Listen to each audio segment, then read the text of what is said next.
Hi, welcome back to the channel. In today's episode, I want to talk about the problems that are now starting to emerge in the global economy as a direct result of the war in Iran.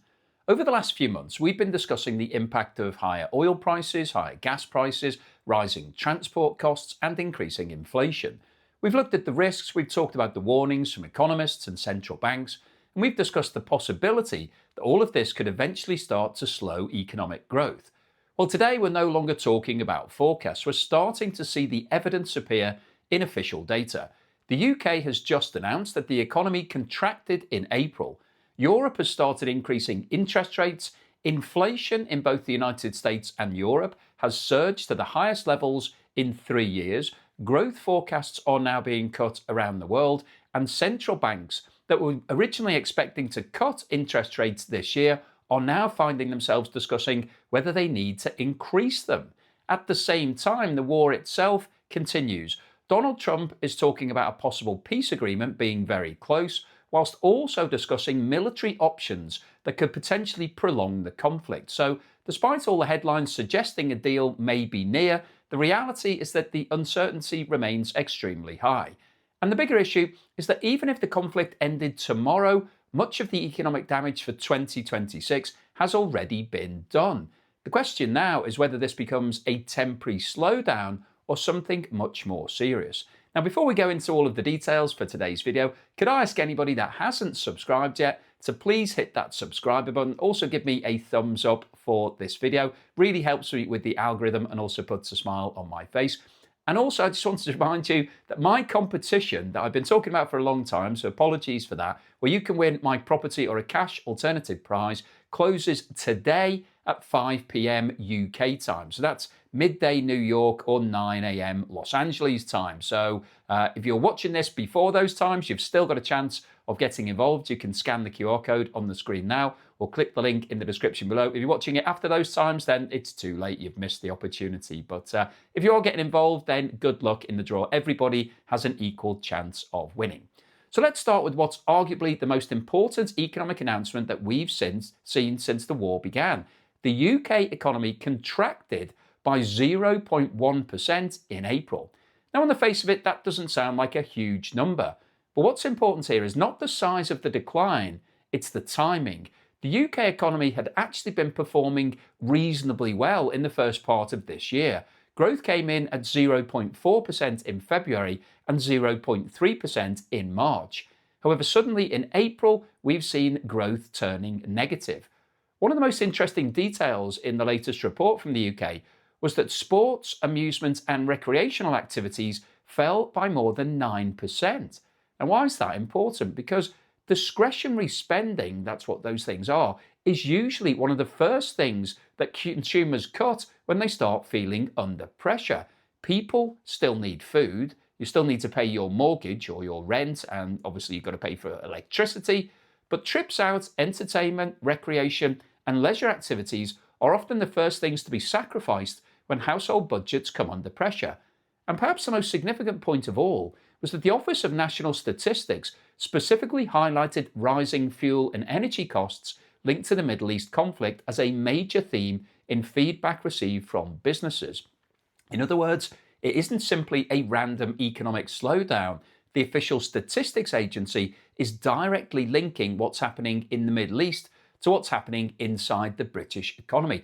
And interestingly, the people in the UK are actually protected at the moment because there's a price cap on household fuel bills, so gas and electricity. So they haven't actually seen the full impact of the increase in those costs feeding through yet. That is still to come.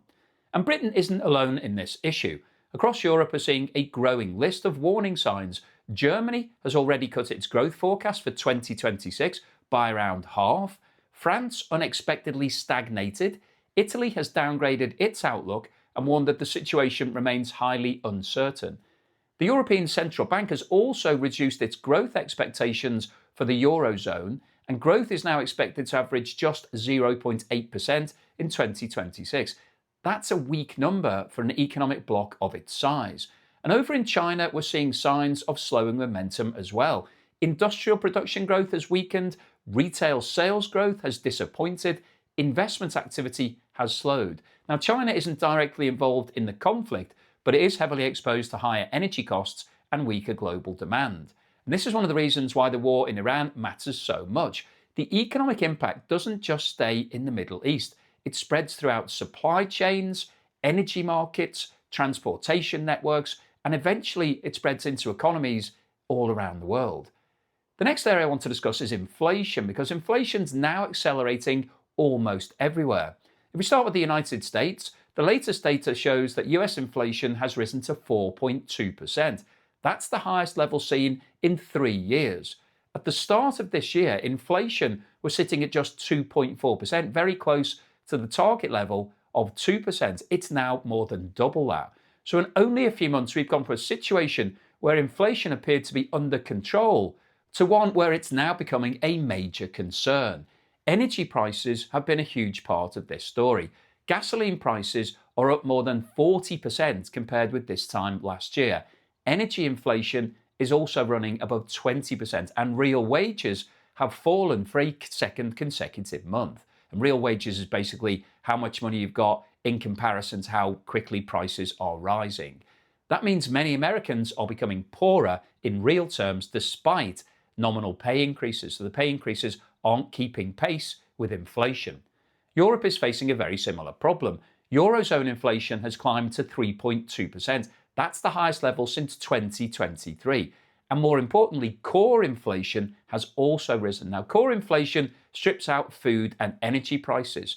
And when core inflation starts moving higher, that's often a sign that inflation is becoming embedded throughout the wider economy. Services inflation is increasing, as is core inflation, and that's exactly the type of inflation central banks worry about because it's much harder to bring back under control.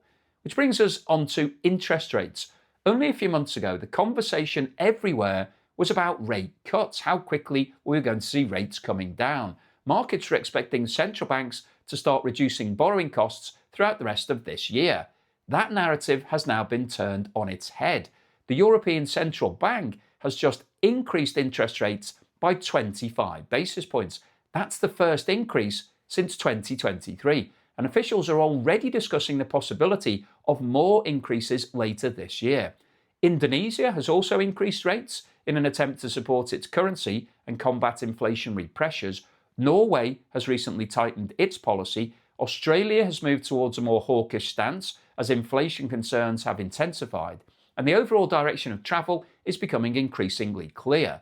Instead of discussing when rates will come down, central banks are increasingly discussing whether rates need to go up. And that's where things become dangerous, because higher interest rates increase borrowing costs and they reduce consumer spending. They slow business investment, they weaken the housing market, and they place additional pressure on economies that are already slowing. That is why economists are increasingly talking about stagflation, rising inflation with weak growth, and potentially also higher interest rates.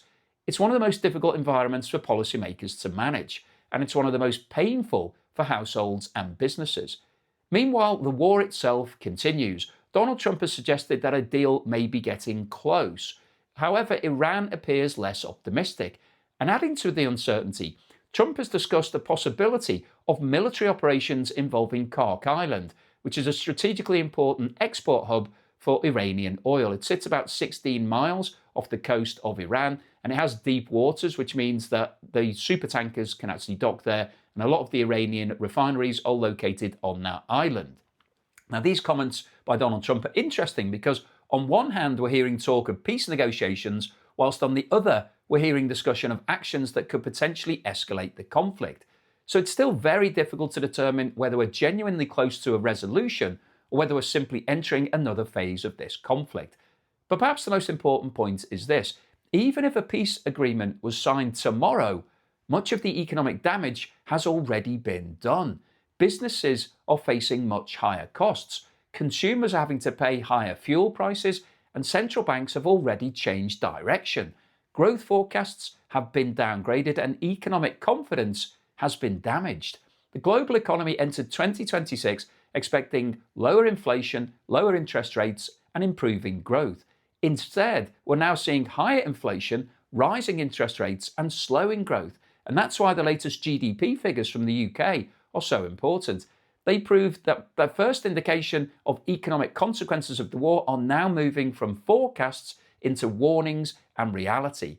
And if that trend continues over the next few months, we could see more countries reporting weaker growth, further interest rate increases, and potentially some economies slipping into recession before the end of this year. So I'll keep you posted on any further news and developments, but hopefully you found today's video useful, informative, and most importantly, thought-provoking. If you've liked what I've said, or maybe you didn't like it but you thought it was interesting, then please give me a thumbs up. Please subscribe to the channel if you haven't done so already.